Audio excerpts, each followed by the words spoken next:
오늘도 이렇게 새안양교회 예배에 참석하신 모든 성도님들 다 주님의 이름으로 환영하고 축복합니다. 네, 우리 또 같이 공부했던 전사님들 같이 이렇게 참여했는데 하나님의 은혜가 함께하길 바랍니다. 네, 제가 작년에 왔을 때는 이제 그리스 튀르키예 여행을 하면서 특별히 이제 빌립보 교회 루디아에 관해서 말씀을 좀 전했던 기억이 있습니다.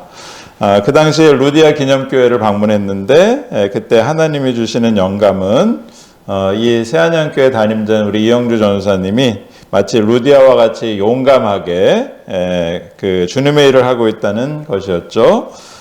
그리고 나서 다시 이제 오늘 이 새안양교회에 오기에 앞서서 지난 1년의 시간을 되돌아보니까 우리 이영주 전사님이 굉장히 잘 열심히 달려온 것 같습니다. 전사님은 지금 저와 같이 박사과정에서 공부를 하고 계시는데요. 날마다 일취월장하는 모습이 너무나 보기 아름답습니다.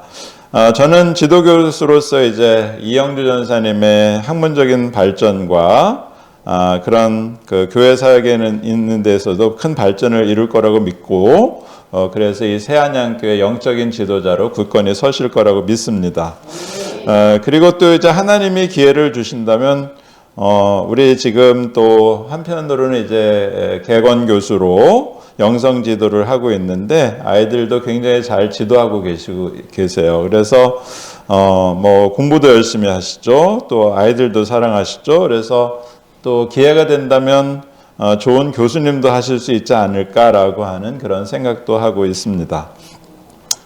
어쨌든 저는 이렇게 이영주 전사님 스스로가 겸허한 마음으로 공부를 하고 또 하나님을 하려고 할 때 하나님이 기름 부어 세워주실 줄로 믿습니다. 네, 우리 성도님들께서 지금까지도 아마 많은 기도를 해주셨을 거라고 생각하지만 앞으로도 계속 성장해서 하나님 보시기에 합당하고 많은 성도들에게도 사랑과 존경을 받는 그런 귀한 사역자가 되면 좋겠습니다. 무엇보다도 이 새안양교회가 더욱더 하나님 안에서 부흥하고 성장함으로 주변에 하나님의 나라를 잘 전파하고 하나님 나라를 이루어가는 그런 교회가 되기를 다시 한번 축복합니다. 네, 이미 혹시 새안양교회 성도님들께서는 이제 이영주 전사님이 지금 공부하고 있는 주제, 이제 좀 전문적인 용어로는 성서 수행 비평 이런 얘기를 들어보셨는지 모르겠습니다. 영어로는 우리가 비블리컬 퍼포먼스 크리티시즘이라는 단어인데요. 이것은 이제 우리가 읽고 있는 이 성경 말씀이 원래 기록되던 당시의 상황으로 읽어보자는 것이죠. 그래서 요즘은 우리가 다 집에서든 교회에서든 성경을 자꾸 이렇게 침묵 가운데 눈으로만 이렇게 읽는데요. 당시 사실은 하나님의 말씀은 들려지는 말씀, 소리내서 읽어주는 말씀, 그리고 그 말씀을 들려주는 사람의 손짓 발짓 다 해가면서 성도들하고 이렇게 교감하는 그런 말씀이 였다라고 하는 것입니다. 그래서 사실은 예배는 단순하게 그저 일방적인 선포이기보다는 서로 오고 가는 대화 같이 한편의 드라마 같은 그런 의미가 있었다는 것입니다. 그러므로 우리가 이제 이런 생각을 가지고 성경을 읽어보게 되면 성경에 등장하는 인물들이 다 배우 같고 주인공 같고 어떤 특별한 역할을 하고 있는 하나의 하나님의 배우와 같은 역할을 하고 있는 것을 우리가 보게 됩니다. 그렇게 이제 하나님의 말씀이 들려지고 선포될 때 그간에 항상 성령의 역사가 있었기 때문에 대단히 박진감 넘치는 이야기였고 사실은 우리가 설교를 듣다 보면 잠이 오잖아요. 그런데 사실은 그 당시에는 잠잘 시간이 없을 만큼 굉장히 생동감 넘치는 그런 예배였다라고 하는 것을 우리가 보게 되는 것입니다. 그래서 우리가 이 신약 성경 안에서 이렇게 박진감 넘치는 이야기를 실제로 구현해 볼 수 있는 성경이 바로 오늘 봉독해 주신 빌레몬서의 말씀입니다. 이제 잠시 후에 각자의 역할을 맡은 분들이 이 빌레몬서의 이야기를 같이 나눠볼 텐데, 오늘 이 이야기는 빌레몬의 믿음 이야기가 단지 기록으로만 존재했던 것이 아니라 그 믿음이 실제로 일어나는 것을 보는 그런 하나의 이야기라는 사실입니다. 이 빌레몬서 안에서 가장 중요한 역할을 하고 있는 인물이 사도 바울이고요. 그 다음에 이제 중요한 인물은 집안의 주인이었던 빌레몬, 그리고 그 수하에 있었던 종으로 살아가던 오네시모의 이 삼각관계입니다. 2000년 전에 사람들은 노예를 어떻게 규정을 하냐면요, 노예는 말하는 물건이다 이렇게 얘기를 했습니다. 그러니까 노예에게는 인권이 존재하지 않았다는 얘기죠. 그래서 노예는 사람이지만 물건처럼 사고 팔 수가 있었고, 그렇게 사들인 노예가 도망을 치면 주인은 그를 붙잡아서 죽여도 결코 문제가 되지 않았던 상황이 바로 오늘 빌레몬서가 쓰여졌던 당시의 상황이라고 보시면 되겠습니다. 그런데 오늘 이야기는 그렇게 도망갔던 오네시모가 바울 사도를 이제 만나게 되고 그리스도인이 되었을 때 바울 사도가 설득해서 다시 이 노예를 빌레몬에게 돌려보내고 그를 더 이상 종이 아니라 형제로 받아달라라고 하는 부탁을 하는 겁니다. 당시 사회에서 종과 주인의 관계는 하늘과 땅의 관계처럼 엄격하게 나누어져 있었고, 앞에서 말씀드린 것처럼 노예의 운명은 그저 물건에 지나지 않으므로 돈 많은 주인은 그 노예를 죽이거나 팔아버려도 아무런 문제가 되지 않았던 상황입니다. 그런데 바울 사도는 감옥에서 만난 오네시모를 빌레몬에게 돌려보내면서 그를 형제로 받아달라 이렇게 부탁을 하고 있는 것입니다. 그리고 그 부탁은 빌레몬 개인에게만 하는 것이 아니라 사실 교회 전체에게 하는, 그래서 예배 중간에 빌레몬에게 하고 있는 그런 이야기라고 우리가 생각하면 될 것 같습니다. 그래서 오늘 우리는 이 긴장감 넘치는 이야기를 우리 성도님들이 함께 참여를 할 텐데요. 그래서 이 빌레몬서를 한번 진짜 우리의 이야기로 읽어보고, 그러면서 그 편지 속에서 나타나는 바울 사도의 생생한 음성과 그가 사랑과 믿음으로 빌레몬에게 간청하는 이 감동적인 이야기를 함께 좀 들어보려고 합니다. 자, 그래서 우리 벌써 다 배우를 다 정해놨습니다. 그래서 제가 이제 바울 역할을 하고요, 오네시모는 우리 성도님들이 역할을 맡았습니다. 요 앞에 쇠사슬이 놓여져 있는데요, 이 쇠사슬은 제가 바울 사도로서 이제 이렇게 손에 잡고 지금 감옥에 있는 것을 상징을 하고 있고, 그 다음에 여기 편지가 하나 이제 봉투로 준비가 되어 있는데, 이 봉투는 이제 오네시모에게 들려보내서 빌레몬에게 전달되는 그런 내용이 되겠습니다. 자, 우리 역할 맡으신 분들 각자 자리에 좀 자리를 해주시면 될 것 같습니다.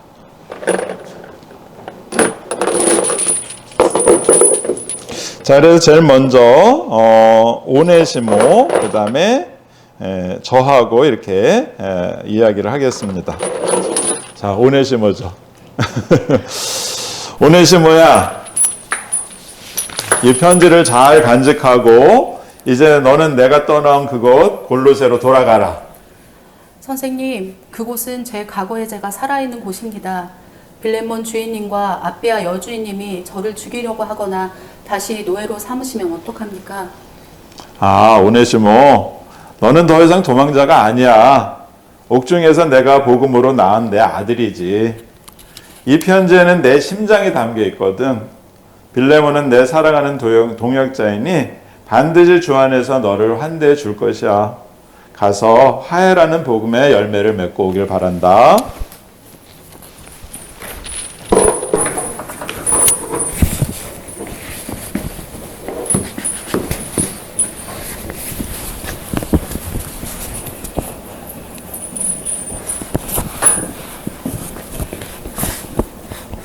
아니, 저자는 우리 집에서 도망갔던 오네시모가 아닙니까? 오네시모, 네가 감히 여기가 어디라고 다시 발을 들이는 것이냐? 내 재산을 축내고 달아난 대가가 얼마나 무서운지 잊었단 말이냐? 주인님, 아니 빌레몬 형제님, 저의 배신과 도주를 용서해 주십시오. 죽임을 당해도 마땅하나 로마 감옥에 계신 바울 선생님의 편지를 전하러 왔습니다. 여보 잠시만요. 바울 선생님의 편지라고요? 우리 모두에게 주시는 말씀일지도 몰라요. 일단 들어봅시다.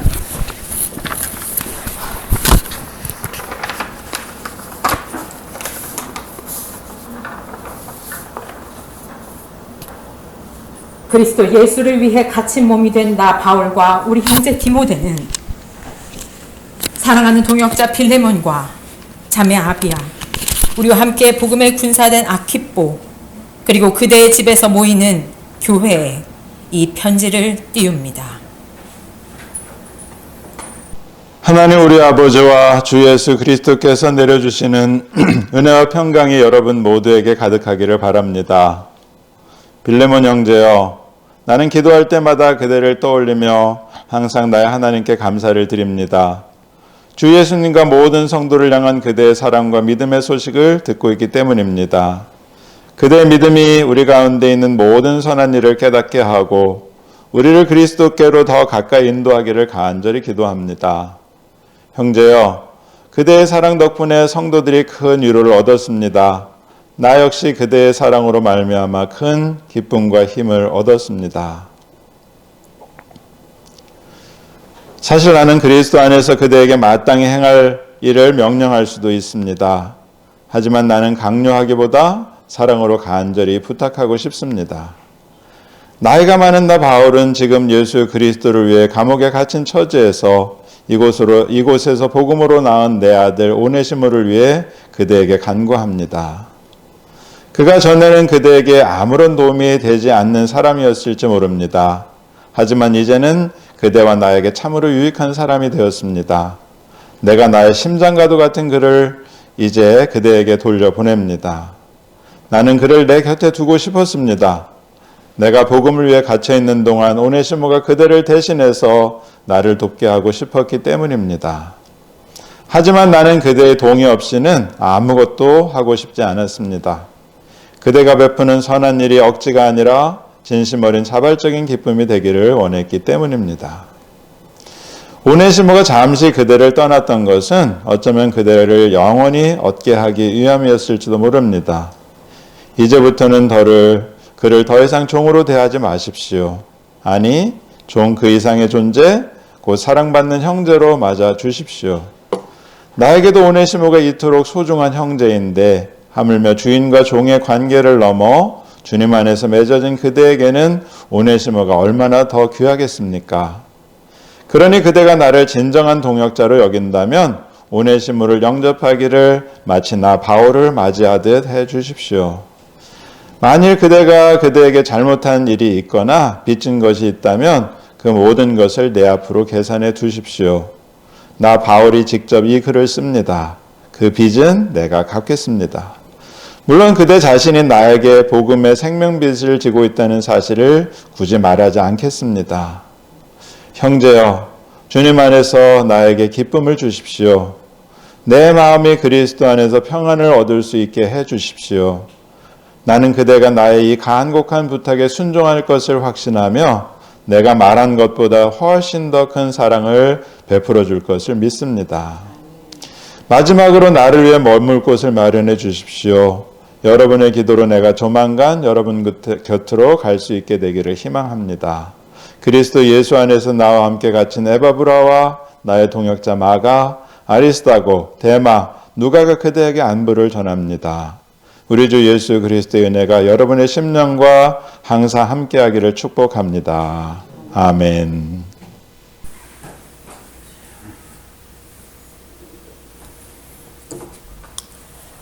오네시모야, 고개를 들라. 바울 선생님은 나에게 명령할 수 있음에도 사랑으로 간구하셨다.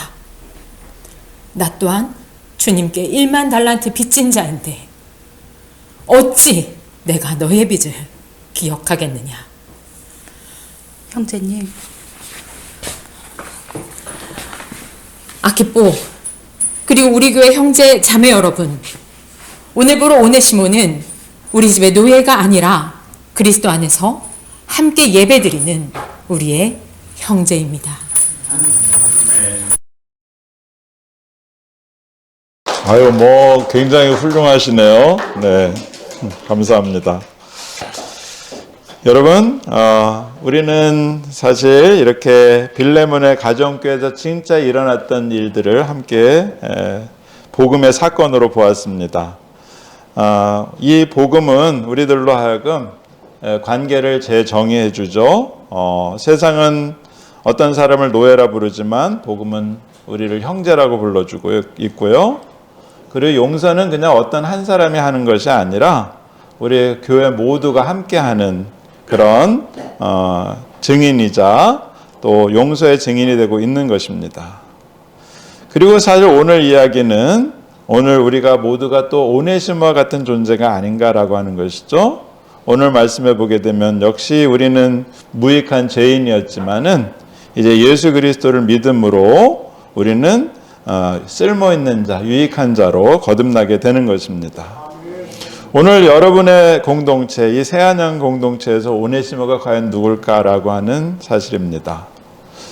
사실 우리는 이 빌레몬서의 편지를 읽고 오늘 우리는 그 이야기로 그 뒷이야기에 대한 사실을 잘 알지 못합니다. 그러나 분명한 사실은 이 빌레몬서는 여전히 우리에게 살아있고요. 그 말씀이 우리한테 여전히 말씀을 건네주고 있는 것입니다. 잘 이 사건 이후에 얼마 정도의 세월이 흘렀습니다. 2세기 초 이야기를 보게 되면 로마로 끌려가고 있었던 순교자였던 이그나티우스라고 하는 교부가 있었는데 그가 에베소 교회의 대표단을 만났을 때 그 대표단을 이끌고 왔던 사람이 바로 오늘 주인공이었던 오네시모였습니다. 이그나티우스는 그를 이렇게 두고 말했습니다. 그가 정말로 오네시모, 유익한 자이기를 바랍니다. 바울도 일찍 이렇게 얘기했죠. 전에는 무익하였으나 이제는 유익합니다. 이렇게 도맹친 노예였던 오네시모가 복음 안에서 형제가 되고 마침내 한 교회의 한 도시의 교회를 이끄는 감독이 된 위대한 이야기가 전해지고 있는 것입니다.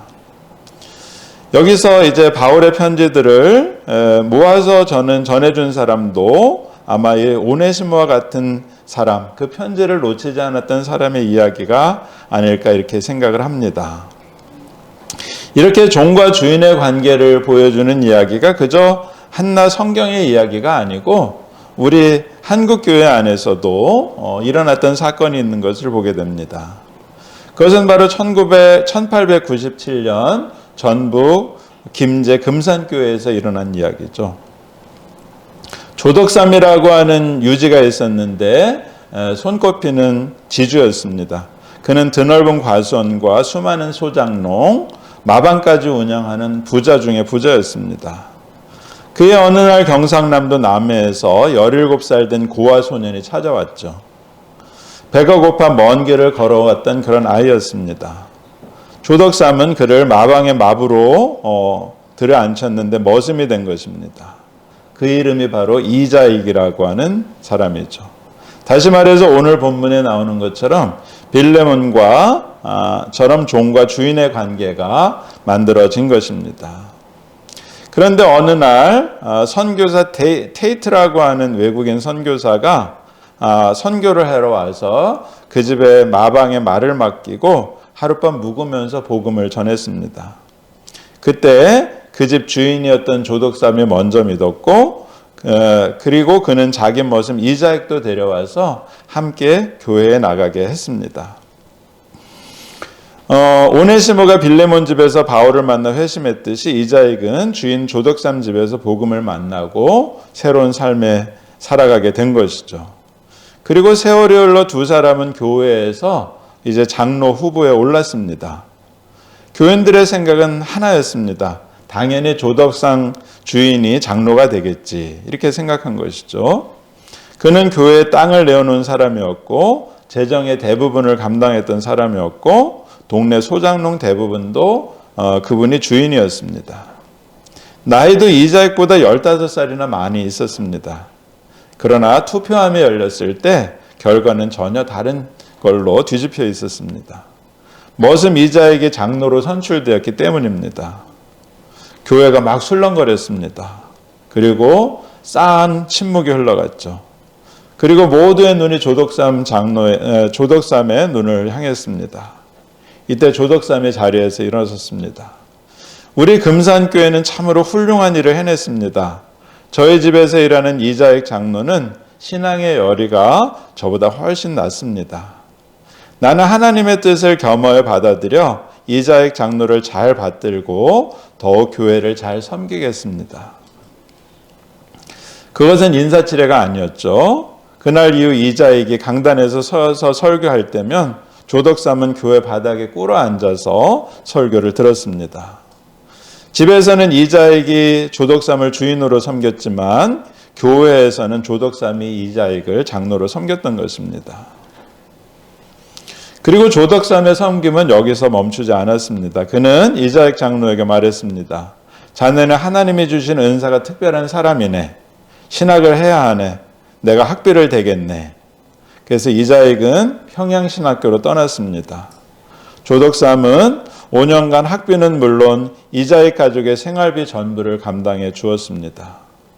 이자익이 비운 강단에는 조덕삼이 올라가 대신 설교를 했죠. 그리고 이자익이 목사가 되어 돌아왔을 때 조덕삼은 그를 금산교회 담임 목사로 청빙했습니다. 자기 머슴을 자기 교회의 목사로 모신 것입니다. 이렇게 조덕삼은 이자익을 자기 마음으로 받았던 것이죠. 그 이상으로 받아들였던 것입니다. 그리고 1919년 조덕삼은 52세의 이른 나이에 세상을 떠났습니다. 조덕삼 장로는 임종 자리에서 이자익 목사를 불렀습니다. 그리고 자녀들에게 이렇게 마지막으로 유언합니다. 절대로 우상을 섬기지 말고 제사는 지내지 마라. 예수를 믿어 나를 다시 만나거라. 그리고 내 대를 이어 목사님을 잘 섬기고 교회를 지켜야 한다. 그때 이자익 목사는 그 자리에서 눈물로 기도합니다. 하나님, 6살에 고아가 된 떠돌이를 받아주어 주어서 예수를 믿게 하고 장로로 세워 신학 공부를 시켜 목사 되게 하신 장로님, 내가 이런 장로님을 어디서 다시 만날 수 있겠습니까?